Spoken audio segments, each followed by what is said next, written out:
নামাজ আল্লাহ তাআলার নিকট অত্যন্ত পছন্দনীয় আমল। এই নামাজের মাধ্যমে বান্দা আল্লাহ তাআলার সাথে গভীর সম্পর্ক করতে পারে। এই নামাজের মাধ্যমে বান্দা আল্লাহ তাআলার নৈকট্য অর্জন করতে পারে।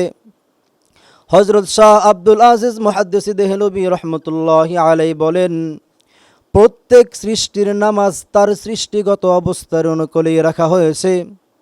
যেমন গাছ এক পায়ে দাঁড়িয়ে থেকে আল্লাহ পাক রব্বুল আলামিনের তাসবিহ পাঠ করতে মশগুল রয়েছেন, যেমন কোন প্রাণীকে আল্লাহ পাক রব্বুল আলামিন সিজদার হালতে রেখেছেন, কোন প্রাণীকে আল্লাহ পাক রব্বুল আলামিন রুকুর হালাতে রেখে দিয়েছেন, কোন প্রাণীকে আল্লাহ পাক রব্বুল আলামিন তাশাহুদের হালাতে রেখে দিয়েছেন।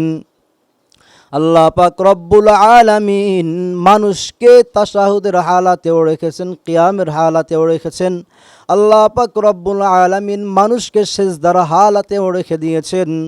আল্লাহ পাক রব্বুল আলামিন বলেন, মানুষের নামাজ হচ্ছে পরিপূর্ণ নামাজ, আর অন্য যত মাখলুকের নামাজ রয়েছে সেই নামাজগুলো পরিপূর্ণ নয়।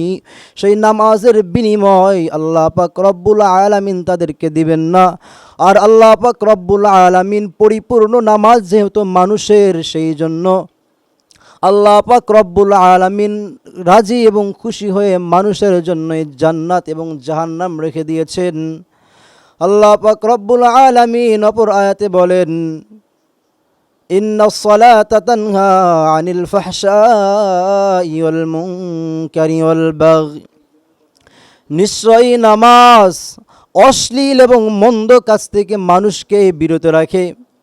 অপর হাদিস রাসূল সাল্লাল্লাহু আলাইহি ওয়াসাল্লাম বলেন, আকরাবু মা ইয়াকুনুল আবদু মির রাব্বিহি ওয়া হুয়া সাজিদ, বান্দা নামাজের মাধ্যমে আল্লাহ তাআলার যতটা নৈকট্য অর্জন করতে পারে অতটা নৈকট্য কোনো ইবাদতের মাধ্যমে অর্জন করা সম্ভব নয়।